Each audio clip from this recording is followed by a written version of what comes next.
Buenas tardes a todos. Discúlpenme la voz, pero grité bastante, así que voy a tratar de hacerlo mejor. Hoy vamos a hablar del factor humano como determinante del rumbo en las organizaciones. Eh, Somos bastante insistentes con esto cuando la tecnología cobra tanto volumen y tanta escala como está cobrando ahora, comienza a democratizar, ¿no? Entonces yo puedo tener la misma tecnología, yo siendo una empresa chica puedo tener la misma tecnología que una empresa grande y competirles de igual a igual, por lo menos en esa parte, con lo cual comienza a ser relevante nuevamente eh, el factor humano, ¿no? Como un diferenciador para poder llevar adelante la estrategia de la empresa. Siempre lo fue, eh, pero hubo cierto periodo de tiempo donde la tecnología realmente separaba mucho una organización de la otra, pero hacía falta mucha inversión para poder llegar adelante.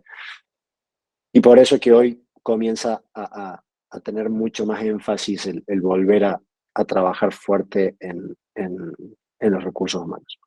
Entonces, vamos a hablar del personal, pero mirado desde distintos puntos de vista, ¿sí? Vamos a hablar por mirado desde el punto de vista de la jerarquía organizacional. En este no les voy a decir nada demasiado nuevo. Sí vamos a verlo desde el lado del interés propio, más con estas nuevas generaciones que es un valor que consideran muy importante, por el nivel de identificación con la empresa y por la antigüedad. Entendemos que estos son las cuatro aristas desde las cuales nosotros debiéramos ver a nuestro personal, ¿sí? Y con estas cuatro aristas, entonces, trabajar el plan de carrera para cada una de las personas, o por lo menos aquellas personas que nosotros identificamos como cruciales dentro del equipo. Y eh, una vez que terminemos con esto, vamos a hablar de cómo los procesos de la organización pueden impactar en la satisfacción del personal, de manera positiva o de manera negativa. Bien, esta frase nos pone un poco en tema, ¿no? Los logros de una organización son los resultados del esfuerzo combinado de cada individuo. No voy a hacer apología de lo que todo el mundo está hablando hoy en día, que es el mundial y el fútbol, pero la gente del deporte realmente esto lo tiene muy claro, inclusive cuando estamos hablando de un deportista individual, siempre tienen un equipo de trabajo de lado, ¿no? A veces es un poco difícil eh, comparar deporte con empresa, pero en realidad nosotros de cierto modo llevamos adelante un proceso organizacional que equivale a un campeonato que no se termina nunca, ¿no? Entonces, eh, realmente es muy importante poder indicar cuáles son los roles de la organización y cuál es el perfil de la persona que necesitamos tener en cada lugar para poder hacer que este grupo social, que termina siendo una organización, lleve a cabo la estrategia que busca la empresa. Bien, entonces, hablamos que la primera segmentación de personal que vamos a tener, obviamente, es por jerarquía, y en esto, como les decía, no vamos a ver nada nuevo. Tenemos los mandos directivos, los mandos medios y los operativos. Lo único que vamos a hacer hincapié acá es que los mandos directivos son quienes definen la estrategia de la organización, pero finalmente lo que la empresa hace o deja de hacer, lo hacen los operativos. Entonces, es muy importante que como directivos nosotros nos pongamos al servicio de los operativos eh, para poder llevar adelante lo que la organización necesita. Y ahí es donde entra el gran rol de los mandos medios, que es el de poder funcionar como un amortiguador entre las necesidades de la gente de piso y las necesidades de la organización, que a veces, por momentos, no están alineadas. Eh, es importante entender esta segmentación del personal fundamentalmente porque uno piensa que todo el mundo quiere ser director y eso no es cierto. Entonces, es- hay que entender quién es operativo y quiere ser operativo, quién es mando medio y quiere ser mando medio, quién es directivo Normalmente el que es directivo siempre va a querer ser directivo. ¿Y quién dentro de la organización está pensando en subir? Y eso me da pie a entender lo que la persona del otro lado quiere en la organización. Y ahí podemos hablar de dos ejes principales. Yo puedo moverme dentro de la organización como un individuo personal hacia el management, ¿sí? Trabajar el liderazgo con las personas, el resolver a través de otros, o puedo trabajar el conocimiento técnico, ¿sí? Profundizar aquello que yo hago para hacerlo de la mejor manera. Y esto es muy importante porque no todo el mundo quiere ser director de empresa, no todo el mundo quiere tener la presión de tener que bancarse los agentes externos. Y sí hay personas que son fanáticas de lo que hacen. Me acuerdo en una empresa que había una persona que calculaba engranajes y era la única en Sudamérica que hacía eso. Entonces, y él era fanático con su cuadernito y su lápiz tirando curvas y realmente era un valor fundamental para la empresa y justamente percibió un sueldo muy abultado, muy interesante, porque era una persona fundamental para la empresa, era un jugador importantísimo. ¿A qué voy con esto? A que no necesariamente los directores son las únicas personas importantes de la organización. Guarda con esto, podemos tener personas súper operativas del nivel jerárquico más bajo y que terminan siendo cruciales para la organización. Y también hay que reconocer, ¿sí? Entonces, básicamente, este interés propio es algo que nosotros tenemos que conversar con la gente, porque lo peor que podemos hacer es darle posición de management a alguien que no sabe liderar o querer poner en una posición de creación de conocimiento, en una posición de especialización, a alguien que en realidad lo que busca es crecer verticalmente, ¿no? Y entonces acá podemos identificar tres perfiles, los growers y los keepers, ¿sí? O sea, aquellas personas que pretenden crecer en la organización y llegar tan alto como puedan, entonces escalar de operativo a supervisor, de supervisor a gerente, gerente a director, y los keepers, que son aquellos que buscan profundizar en aquello que hacen, ¿sí? Eso es lo que dicen los libros. Nosotros a esto le agregamos un puesto más, que también es sumamente importante, y que es el retainer, ¿sí? El retainer es aquel que va a sus 8 horas, cobra su sueldo, le gusta hacer las cosas bien, pero no tiene mayores visiones a futuro. Esa persona también colabora con la organización y normalmente es quien transfiere la cultura, ¿bien? Entonces, es importante identificar cada uno de estos roles, fundamentalmente porque tenemos que saber acompañar a las personas en su ámbito laboral para que sea complemento de su ámbito personal. Muchas veces un retainer es alguien que uno dice, pucha, esta persona podría ser un poco más de algo si quisiera, pero a lo mejor el foco de esta persona no está ahí. A lo mejor esta persona es una persona súper hábil, súper inteligente, pero que trabaja 8 horas para recibir el dinero que le permite hacer su hobby, ¿no? Y sale de ahí y se va a volar en planeador. Y está perfecto. Entonces yo tengo que aprovechar ese jugador, porque ese jugador me va a dar muchísima satisfacción, no me va a exigir mucho ni por un lado ni por el otro, va a hacer bien las cosas, y si lo sé tratar y si lo sé mantener, va a estar muchísimo tiempo en la organización. Y eso también es algo importante porque si constantemente yo estoy cambiando de personas, entonces mi cultura es débil. Si yo consigo tener un...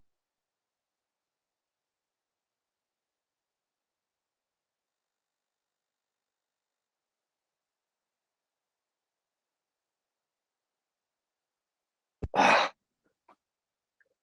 ahí me perdí un segundo, no sé si...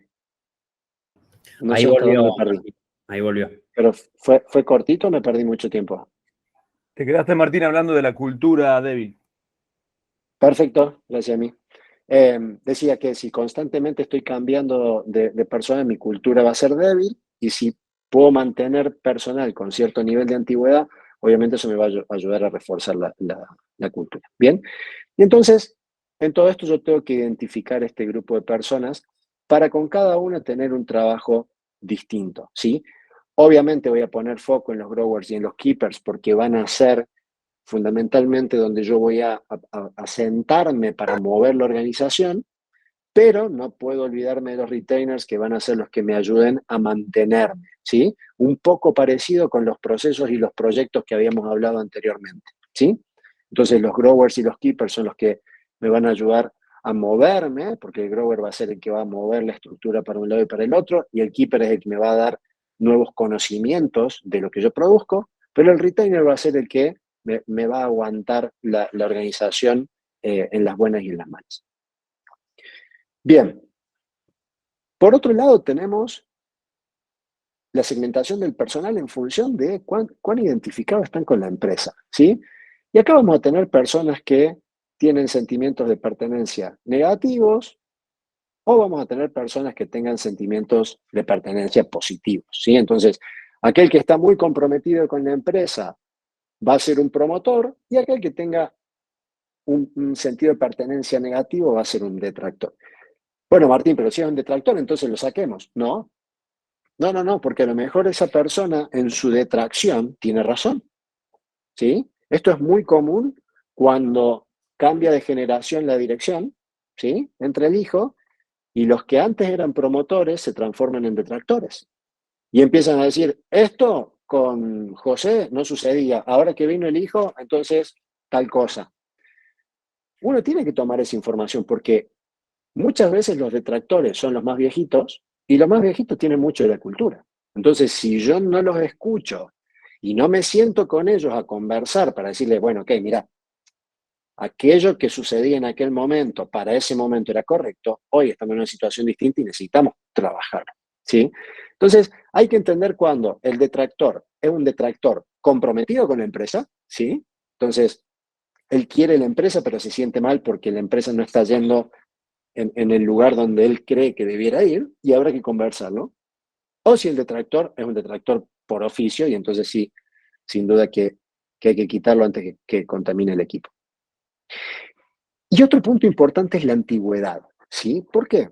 Porque si yo estoy hablando de una persona que entra a la organización, normalmente, a menos que surja alguna oportunidad mejor en el corto plazo o que realmente hagamos muy mal las cosas, esa persona va a comenzar comprometido, ¿no? En un proceso de enamoramiento, podríamos decirle así, y va a seguir en fila de lo que la organización busca, por lo menos por unos 2, 3 años, ¿sí? Nosotros entendemos que entre los 3 y los 5 años comienzan los primeros puntos de decaimiento del compromiso, que esto se puede dar por muchas cosas. Se puede dar porque realmente aquello que la persona creía no sucedió, entonces comienza ese decaimiento. Se puede dar porque la persona es joven y como toda persona joven, después de 3 años está convencida que el pasto del vecino es más verde que el nuestro, ¿sí? Y entonces quiere sacarse esa duda o se puede dar porque realmente la persona se cansó de lo que está haciendo y simplemente quiere probar otra cosa, ¿sí? Luego puede suceder lo mismo a los 7 o a los 10 años, donde la persona de repente se puede llegar a sentir cansada de siempre lo mismo, ¿sí? Eh, pero inclusive podría llegar a pasar que alguna de las personas que se fueron a los 3 años o a los 4 volvieron un año después y ya llevan su tiempo. Entonces, no necesariamente que una persona tenga 7 o 10 años de antigüedad siempre va a ser un punto crítico negativo, ¿sí? También puede ser que la persona estuvo 4 o 5 años trabajando con nosotros, se fue 2 años y ya lleva un año de vuelta con nosotros. Y esa persona está súper comprometida porque ya fue afuera, ya vio que el pasto del vecino no era tan verde y que el nuestro tampoco era tan marrón y viene con otros aires distintos. Entonces, guarda con esto, no estoy hablando de que la antigüedad sea negativa o positiva, digo que normalmente suele haber puntos de inflexión en estos plazos, ¿sí? Cualquier parecido con las relaciones de pareja es pura coincidencia. Y después de los 15 años, eh, también suele haber estos procesos, principalmente porque realmente las personas, si se venían agotando, a los 15 años van a estar totalmente agotadas. Aparte porque hay muchos procesos internos de las personas que van en paralelo con las empresas. O todo lo contrario, la persona está con 15 años, ya está empezando a pensar en la jubilación. A veces hasta la misma organización la empieza a ver como, este ya se va a jubilar. Y ahí es donde realmente nosotros tenemos que poder revalorizar la persona y decirle, mira, vos sos la cultura de la empresa, vos sos el que tenés los conocimientos de todo el histórico de la cosa. Ya es hora que empiezas a hacer transferencia para la gente que está viniendo, ¿sí? Y si te querés quedar toda la vida y querés pasar 30 años más, bárbaro, pero comenzá a cumplir tu rol de educador, ¿sí? Entonces, es muy importante que podamos eh, ir evidenciando en qué etapa de antigüedad está cada una de las personas, ¿sí? Bien, entonces, ¿cómo trabajamos todas estas características? Bueno, algo que nosotros proponemos es lo siguiente. Obviamente que tenemos que montar un plan de carrera, que si nosotros lo vemos con ojos exageradamente de ingeniería, es un proyecto, ¿sí? Cada persona per se es un proyecto. Y si se acuerdan de que hablábamos de proyectos, yo tengo que dedicarle tiempo y tengo que dedicarle esfuerzo y tengo que dedicarle recursos económicos a una persona. Y si estoy teniendo un keeper que está súper comprometido con la empresa y mi empresa es, no sé, una empresa de software, muy probablemente tengo que llevarlo a él a que haga la capacitación para el nuevo lenguaje de programación, para que sea el pionero de esto nuevo que viene.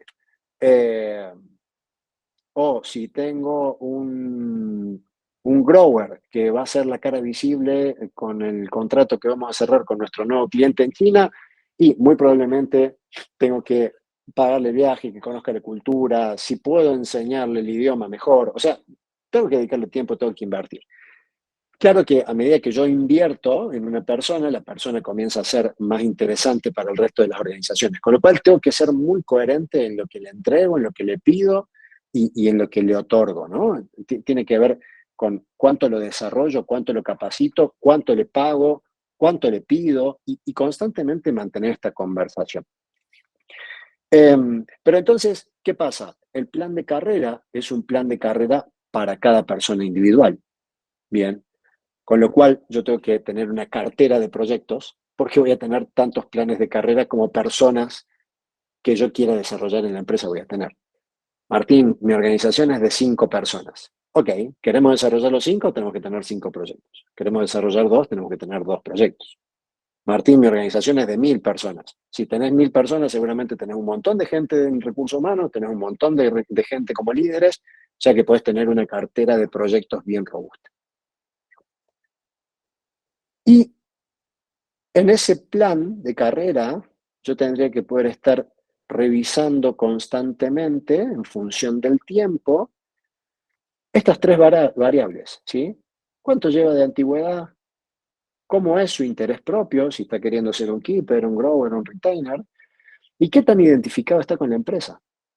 Y en función de eso yo haré mi seguimiento de la situación y diré, eh, está queriendo ser un grower y quiere tomar mandos de gerencia y ya tiene 4 años y está golpeando la puerta para que le den crecimiento y está muy comprometido con la empresa, ¿sí? Entonces yo armo un plan de carrera en función de eso, ¿sí? Y lo voy ejecutando y van sucediendo cosas y a lo mejor en un tiempo o dos, ese plan de carrera que yo estaba llegando comienza a migrar. ¿Por qué? Porque lo que él creía no era tal y resulta que le cuesta un poco llevarse con la gente, pero además tuvo un hijo, entonces su foco ya no es el mismo que tenía antes y, y sigue comprometido con la organización. O sea, él quiere hacer su carrera dentro de la organización, pero aquello que lo llevaba a querer gestionar personas, que era su fuerte contenido técnico, que le daba cierta trayectoria dentro de la empresa, se da cuenta que él lo puede explotar por otro lado. Y a lo mejor aquel que era un grower o que pretendía ser un grower, hoy lo puedo revalorizar y poner como keeper. Y lo importante es que en la comunicación yo pueda demostrarle que no ser director no es la muerte, ¿sí? Mucho más si estamos hablando de organizaciones pequeñas que normalmente no tienen la posibilidad de escalar 4 o 5 escalones, sino que yo tengo 2/3. Y ahí se me acaba la cadena de mando, ¿no? Entonces, con más razón yo tengo que poder revalorizar las personas a través de especialización, a través de proyectos especiales de la organización que yo le doy participación y le doy un puesto de liderazgo. O sea, yo tengo que ser muy creativo para poder unir los intereses de la organización con los intereses de las personas para poder mantener un compromiso o una identificación con la empresa que sea positivo a lo largo del tiempo. ¿Bien?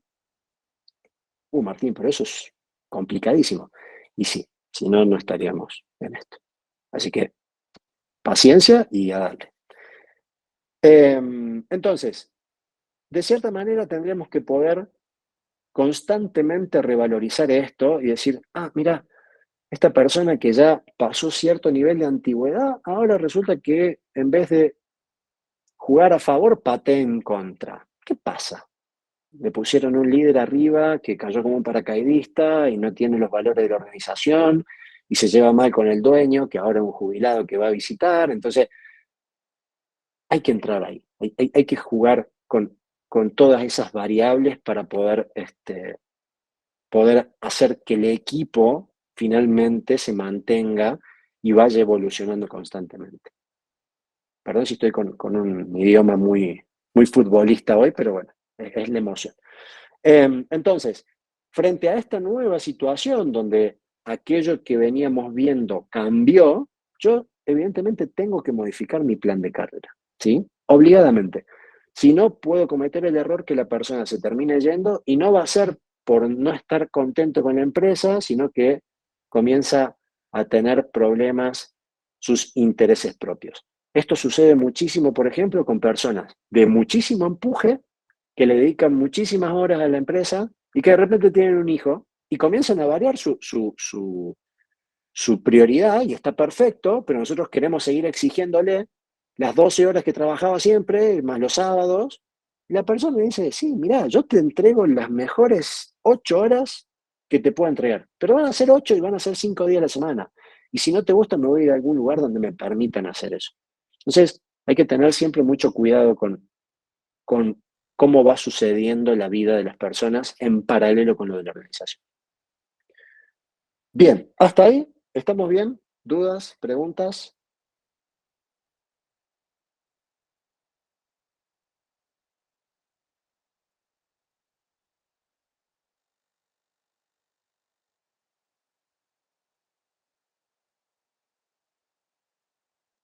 Bueno, el que callo otorga, así que sigo. Martín, yo tengo solo una observación sobre lo que comentabas de los caminos entre el técnico y la gestión. Y veo que muchas veces es difícil para recursos humanos darse cuenta cuál, ¿no?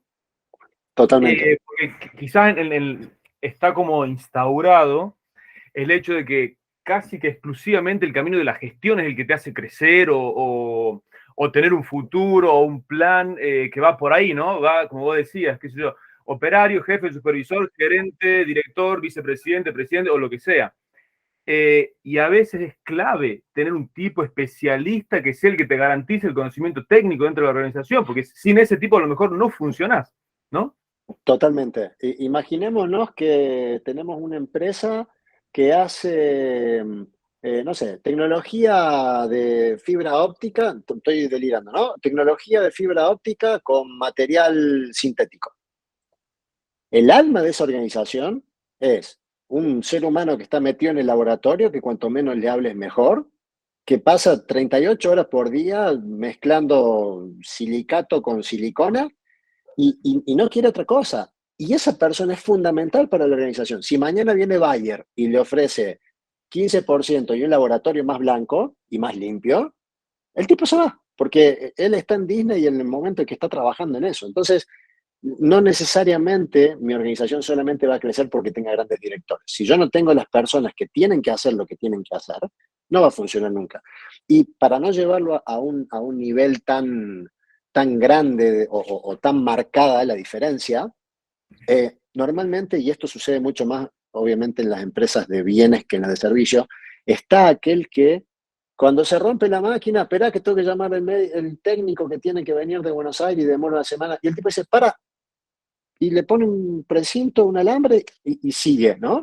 Ese tipo es un keeper. Del lado de las organizaciones de servicio, y esto sucede mucho en los organismos públicos, cuando uno va al mostrador, está esa persona que cuando vos venís con tu problema y la burocracia de la organización está a punto de destrozar todo, viene y dice, déjamelo a mí, vení mañana, ¿no? Entonces, esas personas son personas valiosísimas en la organización, porque son las que juegan, o sea, cumplen con los procesos, pero conocen las debilidades del sistema y ajustan el sistema para que sea más funcional. De hecho, si nosotros no tenemos cerca a esas personas, muy probablemente los procesos que nosotros diseñamos van por un lado y la realidad va por otro. Porque estas personas, sin ser líderes, por lo menos, perdón, sin tener puestos jerárquicos altos, muchas veces son más líderes que los puestos jerárquicos, y terminan tomando decisiones por la organización, que al final o la gente no ve, o los directivos no ven, o si ven, dicen, ok, dale ok, y seguí así porque total ya lo avaló Emilio, que hace 38 años que está acá y nunca se le escapó una. Entonces, eh, hay que hacer un cambio de mentalidad en eso, bastante fuerte, para empezar también a revalorizar a las personas operativas que lo único que quieren es hacer mejor su trabajo, ¿no? Así que sí, sin duda que eso es fundamental. Bien, bueno, acá hay un punto importante y es que no sé por qué, pero normalmente le tiramos toda la responsabilidad de la motivación del personal y de tener un buen clima laboral a recursos humanos, ¿no? Entonces, recursos humanos anda haciendo maravillas por todos lados, trayendo tortas para los cumpleaños, armando la cena de fin de año, etcétera, etcétera, etcétera, para tratar de cuidar el clima laboral. Y si algo sucede en la organización y por alguna razón la gente está desmotivada, me doy vuelta al de recursos humanos y le digo, te dije que la torta tenía que ser chocolate, no de crema, y por eso están todos enojados. Y normalmente el problema no está por ahí. Bien, ¿dónde está el problema? El problema está en los procesos, ¿sí? Y en esto, toda empresa debiera tener sus pilares de liderazgo y de motivación y de trabajo en equipo, ¿sí? Que tengan que ver con el clima laboral. Esto eh, lo maneja muy bien la gente de Great Place to Work, que vendría a ser como las ISO del clima laboral. Existen distintas bibliografías, hay tantos pilares como quieran, eso no, pueden buscarlo en cualquier lado. Algunos hablan de 5, otros de 7, otros de 6. Nosotros nos convence este de 6, pero digo, lo importante más allá de si son 5, 6, 7 y no vamos a andar formando problemas con eso, es que entendamos que siempre tenemos que poder asentar nuestros procesos organizacionales bajo ciertos pilares que nos aseguren el clima laboral, ¿sí? Entonces, ¿cuáles son estos climas o cuáles podrían ser estos climas? El liderazgo, el desarrollo, el sentido de pertenencia, el reconocimiento, el trabajo en equipo y la comunicación. Y ahí en lo que hablábamos del reconocimiento, es un poco lo que hablábamos con Emilio, ¿no? No necesariamente te voy a reconocer porque sos un director. También te puedo reconocer porque desarrollaste X cosa dentro de la organización que redujo los problemas de calidad en tanto, que me hizo bajar el costo de la organización en tanto. Y yo puedo premiar a la gente por eso. Y está bien que le premie, porque eso va a motivar muchísimo más que cualquier mensaje o comunicado maravilloso y muy bien logrado que después se desgrana al día siguiente cuando tengo que entrar a trabajar. Entonces, vamos a conversar un poquito acerca de estos pilares, ¿sí? Y cuando hablamos de liderazgo, tenemos que hablar de que las personas tienen que ser capaces de llevar la organización a cumplir sus objetivos. Con lo cual, tenemos que poder identificar quiénes son aquellos potenciales líderes, que no son líderes de conversación, ¿no? Ah, este habla bonito, seguro que es líder. No, no, no. El líder normalmente es aquel tipo que está constantemente ahí, que por más que el barco vaya para cualquier lado, él está firme y que la gente identifica como líder, ¿sí?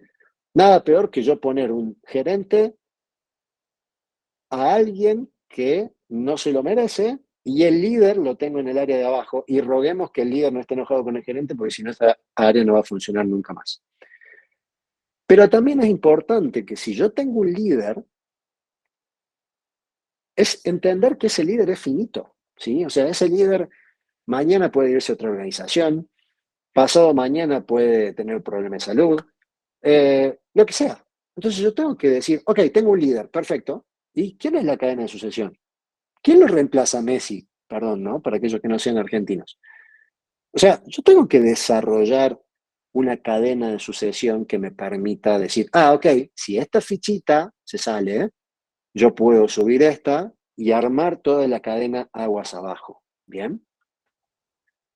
Pero aparte, ni siquiera simplemente por una cuestión de que, si se llega a ir o si se llega a tener problemas de salud. De repente, esta persona que es un líder espectacular, yo no lo puedo poner más arriba, pero sí puedo crear un área nueva y darle ese desafío a esta persona. Y yo tengo que poder cubrir el lugar de esta persona, ¿sí? Entonces, cuando me quiero expandir, lo primero que sucede es que yo muevo las fichas, se generan vacantes y esas vacantes les tienen que cubrir personas que están abajo. Con lo cual, es muy importante que el camino de sucesión esté bien definido.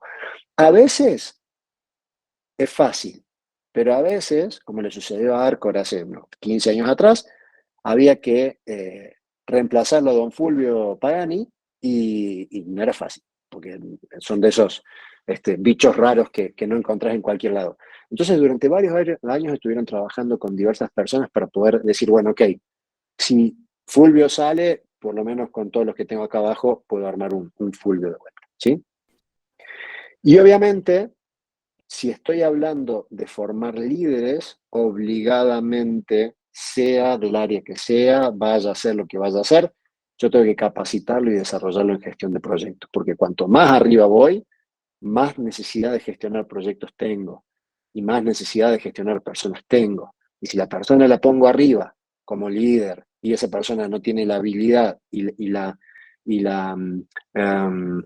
perspectiva para poder gestionar el barco en medio de la tormenta, entonces su liderazgo va a ser pésimo. Y la culpa no va a ser de esa persona, va a ser de la organización que no lo formó correctamente. Si sabes gestionar proyectos, sin duda que los manejos de objeciones los vas a tener al pie de la letra y obviamente que para poder manejar objeciones es fundamental la escucha activa. Entonces, estas son las bondades o las capacidades que yo tengo que desarrollar sí o sí en, en una persona. Y después, capacitación y desarrollo en cualquier cosa que haga falta, ¿no? Pero esos tres son fundamentales. Seguramente después buscaré alguna cuestión más técnica que tenga que ver con estrictamente aquello que él va a hacer como líder del área. Bien, el desarrollo es fundamental y acá muchas veces pecamos de confundir capacitación con desarrollo. Yo te di 3 años de inglés y vos fuiste todas las semanas, los martes y los jueves, entonces son 2 semanas, 2 horas por semana por 52, son 110 por 330 horas de inglés que te di para desarrollarte. No, no, no, desarrollarme es pagarme un avión para que yo vaya a Inglaterra y con las 330 horas de inglés que tengo, yo voy y aplico y aprendo no solo de la lengua, sino de la cultura. Y entonces la próxima vez que aquel cliente inglés que viene y deja millones cada vez que se sienta a charlar con nosotros, viene, yo le doy el té negro que a él le gusta y le cuento acerca del Manchester, porque es del Manchester el tipo, y no le entrego un café argentino quemado que lo primero que hace es generarle mala animosidad. ¿Sí? Entonces, el desarrollo tiene que ver con exponer a las personas a situaciones reales. Acá tengo mi diploma de Project Manager que hice en la asociación tal, no voy a dar nombre para no quemar a nadie. Ok, perfecto. ¿Y cuántos proyectos gestionaste? Ninguno. Ajá. ¿Y entonces? Eso te capacitaron, no te desarrollaron. Cuando yo quiero desarrollar a alguien en escucha activa, en manejo de objeciones, lo pongo como jefe o como responsable de proyecto al lado de la persona más complicada de la empresa, que se curta, como decimos acá, ¿no? Eso es desarrollar. Y lo voy acompañando para que él maneje las objeciones, vaya viviendo los momentos de estrés, etcétera, etcétera. Pero tengo que dedicarle horas de vuelo a la persona para que pueda realmente desarrollarse en aquellas habilidades que yo lo capacite. Sentido de pertenencia. Esto es complicado. ¿Por qué?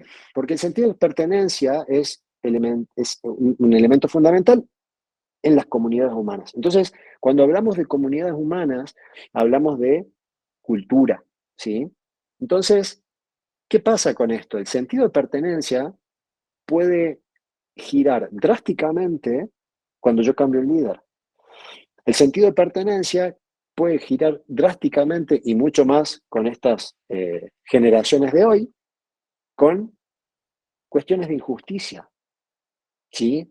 Tenemos que ser muy cuidadosos para no generar eh, una reputación negativa internamente que haga que las empresas digan, ah, ok, en esta organización no se puede crecer. Ah, ok, en esta organización solo le dan espacio a los familiares del dueño. Ah, ok, en esta organización, porque te den un puesto más arriba, no podés opinar ni estar en desacuerdo con nadie. Después mis procesos pueden decir un montón de cosas, mi visión, mi misión, mis valores, mis políticas, todo está todo perfecto. Pero la realidad, la gente está convencida de que acá solamente crece el que le cae bien a Pedro, que es el amigo de toda la vida de José, que es el dueño. Y listo. Y va a ser eso. Y va a entrar la gente nueva, ilusionada, porque viene detrás de la visión, la misión y los valores. Y cuando llegue, lo va a agarrar uno y decir, vení, nene, te explico. Mira, acá vos lo único que tenés que hacer está bien con aquel. Si no, no va a crecer nunca. ¿Bien? Entonces, ahí es donde hablamos de cultura, ¿sí? Y fíjense qué interesante esto. La cultura es el conjunto de conocimientos, ideas, tradiciones y costumbres que caracterizan a un pueblo, una clase social, una época, una organización con fin de lucro, que sería una empresa, lo que sea, ¿sí? Cada grupo social va a tener sus costumbres, va a tener sus tradiciones, por ende va a tener su cultura. Ah, en la empresa donde yo trabajo, los viernes comemos asado y es sagrado. Vino la pandemia y se acabó eso. Volvió la presencialidad y yo tengo que volver al asado, a menos que quiera hacer un cambio en la cultura, ¿sí? Ahora, la costumbre es la manera habitual de obrar de una persona, animal o colectividad establecida por un largo uso o adquirida por la repetición de actos de la misma especie. Y si yo, una manera habitual de hacer las cosas, que podría ser un conjunto de tareas, lo repito constantemente, entonces estoy hablando de un proceso. Con lo cual, yo tengo que, a través de los procesos organizacionales, reflejar mi cultura. Si han visto alguna película estadounidense de los 90 y de los 2000, donde había alguna empresa que vendía o que tenía acciones colocadas en la bolsa, etcétera, etcétera, cada vez que pasaba algo grande, tocaban una campana, todos aplaudían. Eso es cultura. Alguien dijo, che, cada vez que pasa algo bueno, botón, sirena y se frena la organización. Eso es un procedimiento en realidad, pero digo, está enmarcado dentro de un proceso. Eso hace la cultura. Con lo cual, no nos gastemos mucho hablando de cultura organizacional, sino que gastemos el tiempo en invertir en que nuestros procesos realmente reflejen nuestra cultura. El reconocimiento, y esto tiene muchísimo que ver también con los procesos. Si yo no tengo procesos claros de reconocimiento, voy a tener gravísimos problemas. ¿Por qué? Porque todas las personas queremos ser reconocidas por algo. O porque trabajamos bien, o porque somos gente feliz, o porque estamos en las buenas y en las malas, o por lo que sea. ¿Sí? Ahora, hay cosas que la cultura de la organización va a reconocer y hay cosas de la cultura de la organización que no va a reconocer.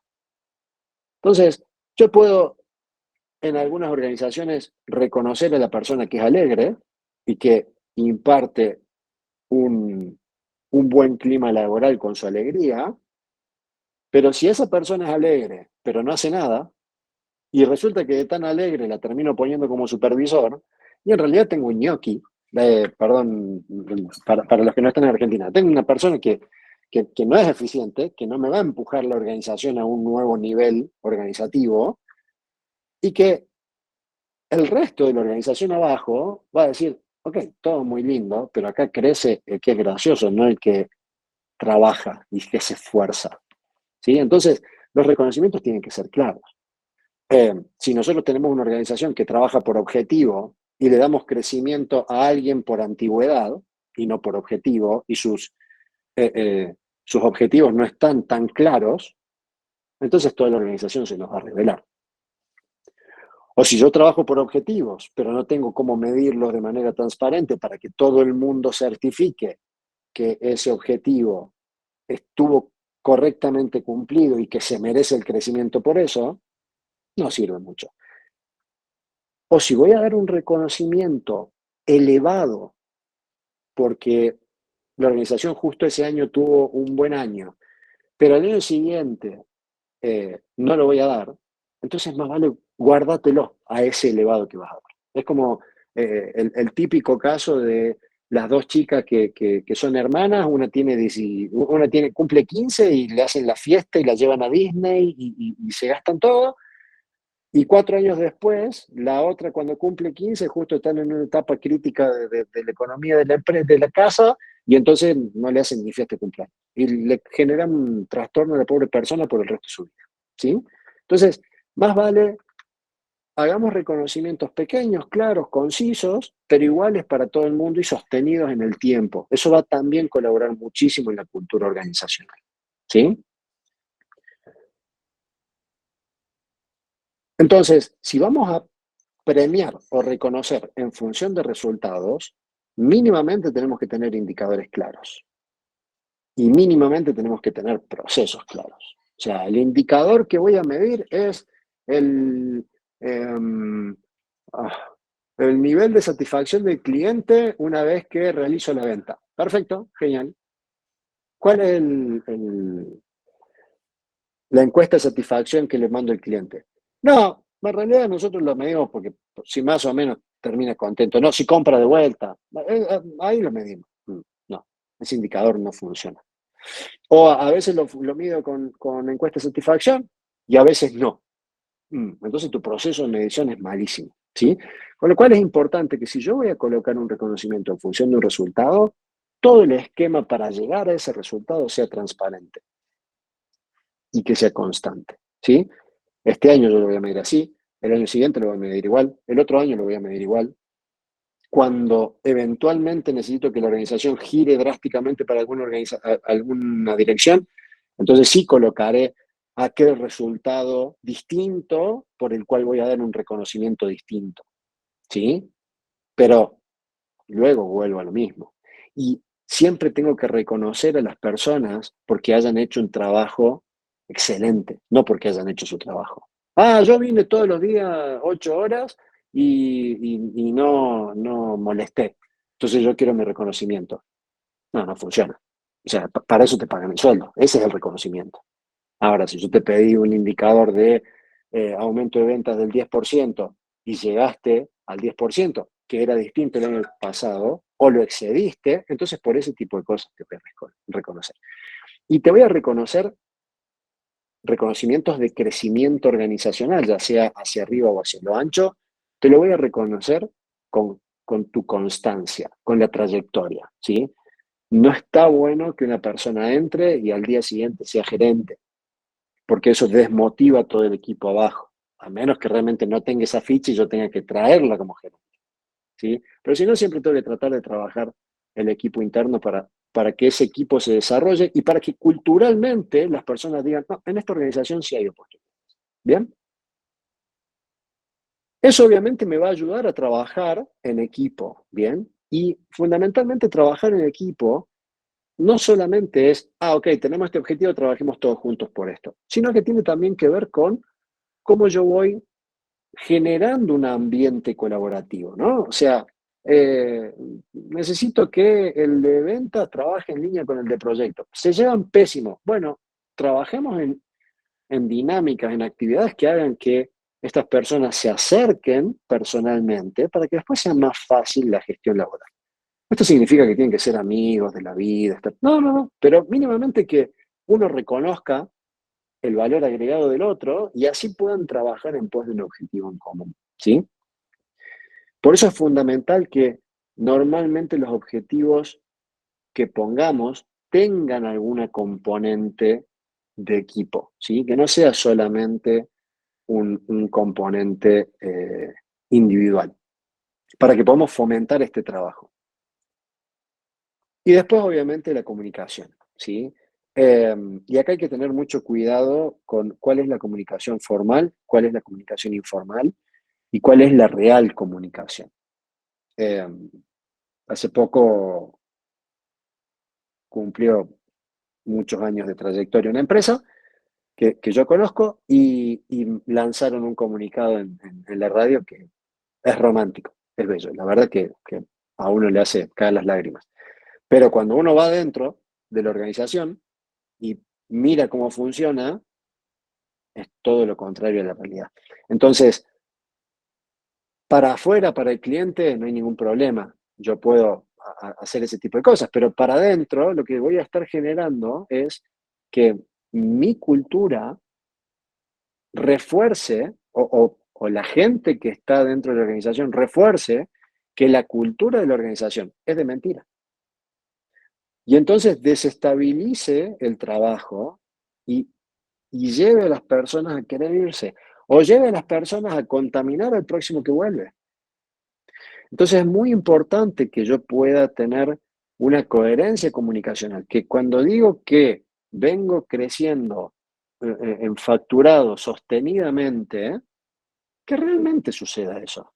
Y si no, no lo digo. Hay un montón de otros valores que puedo destacar. Bien. Que si quiero decir que soy una empresa que reconoce el esfuerzo de la gente, tengo que tener forma concreta de reconocer el reconocimiento, de mostrar que estoy reconociendo el desarrollo de la gente. Entonces, tengan mucho cuidado con la comunicación porque difícilmente una empresa va a poder mostrar una cara hacia afuera, pero tener otra cara hacia adentro sostenido en el tiempo. Normalmente las empresas que constantemente van creciendo son aquellas que mejor o peor, pero siempre van manteniendo una coherencia y van evolucionando sobre ella. Obviamente que en el moverse va a haber problemas, va a haber errores, va a haber cosas que habrá que corregir. Pero en el general la gente tiene que decir, estos tipos dicen esto y en cualquier lugar donde yo toco, medianamente hay eso, hay coherencia. ¿Sí? Lo que no puede suceder es que yo diga, estos tipos dicen esto y en la primera de cambio me, me, me demuestran algo totalmente distinto, ¿no? El otro día dejé un formulario, yo completé un formulario para un software eh, en la nube con el cual me gustaría poder desarrollar una cosa y las personas demoraron 15 días en responderme. Entonces, ¿cómo es posible que estas personas hablen de foco de cliente si demoraron 15 días en responderme? Yo lo primero que voy a pensar es que la persona o la organización está sobresaturada y que no tienen tiempo para darme a mí. Y si yo tengo un proyecto importante por delante, difícilmente se lo dé. Eso es comunicación. Y entre medio puedo poner 750 carteles diciendo que tengo el compromiso con el cliente y el foco y el customer experience y todo lo que ustedes quieran. Pero lo que ellos comunicaron finalmente es que se demoran 15 días en responder. Y eso es peligrosísimo. Bien, entonces es muy importante que la comunicación sea coherente y al igual que sucede con las personas, no solo las palabras son las que comunican, sino también lo que la empresa hace. Conclusión. Para que la cultura se implemente, desde el momento cero, desde que una persona ingresa, yo tengo que tener procesos que guarden esta coherencia comunicacional. ¿Sí? Para que la cultura penetre, para que las personas realmente tengan un sentido de pertenencia, yo tengo que tener coherencia organizacional. Si yo le exijo a todo el mundo que trabaje de manera esforzada y que den lo mejor de sí, yo tengo que dar lo mejor de mí. Si no, no funciona. Y para que exista coherencia, necesitamos revisar constantemente lo que nosotros llamamos el employee journey, ¿no? ¿Cuál es la experiencia del empleado? ¿Sí? ¿En qué momento el empleado puede llegar a sentir momentos de inconsistencia, momentos de no reconocimiento, momentos de injusticia? Y sobre eso trabajar constantemente para poder cuidar del clima organizacional. Y por otro lado, tenemos que ser muy hábiles y muy inteligentes para poder identificar los intereses de cada persona para poder desarrollar esos planes de carrera, entendiendo que estos intereses pueden cambiar con el tiempo y que así como la organización tiene que adaptarse al entorno externo, también va a tener que adaptarse al entorno interno. Por último, obviamente que las nuevas tecnologías que buscan esto de mejorar la comunicación y de crear ambientes más colaborativos, nos pueden ayudar de manera sumamente fuerte o intensa a poder tener este sistema de planes de carrera, de procesos, de medición del clima, de identificación de puntos de mejora en los procesos para mejorar la cultura organizacional y de esta manera estar constantemente revisando esta experiencia del el empleado a fin de que podamos tener personas comprometidas con intereses distintos, pero alineados en la organización, ¿sí? Como en un tablero de ajedrez yo voy a tener el rey, la dama, la torre, que tienen roles totalmente distintos, pero que son igualmente importantes, eh, y que me pueden llevar al próximo nivel, a donde la organización y la estrategia de la organización quieran ir, ¿bien? Eh, con lo cual, de vuelta es sumamente importante que entendamos que si podemos mantener estas características en el tiempo y estas personas pueden mantenerse motivadas y comprometidas con la organización durante el tiempo, sin duda que vamos a ir hacia un muy buen camino organizacional. Pero también entendiendo que hay veces que las personas necesitan tomar su camino y que hay que darles esa libertad y dejarlas que salgan por la puerta grande. Primero porque nunca se sabe cuándo esas personas vuelven y vuelven reforzadas a la organización. Y segundo porque cualquier persona que hoy deja la organización y va a parar a otro lado puede terminar siendo un cliente o un proveedor, ¿no? ¿Y qué más quiero yo que tener un proveedor que lo desarrollé yo, porque la cabeza de ese proveedor es un ex que trabaja conmigo, con el cual tuve muy buena en relación y que la mantengo la buena relación, y que está haciendo que mi modelo de gestión, mi modelo de negocio, mi modelo de comunicación se expanda hacia mi parque de proveedores. Realmente esas son bondades que nos puede llegar a dar la salida de alguna persona y que es una variable que tenemos que considerar y que es muy importante. Esto lo aplican mucho las organizaciones eh, grandes, multinacionales, donde muchas veces lo que hacen cuando alguna persona ya no tiene más cabida en la organización, pero que aún así es útil para la organización, buscan de encontrarle algún puesto estratégico en algún proveedor de manera tal de poder expandir la cultura hacia el parque de proveedores. Y me parece una estrategia sumamente inteligente para poder desarrollar. Bien, llega en tiempo.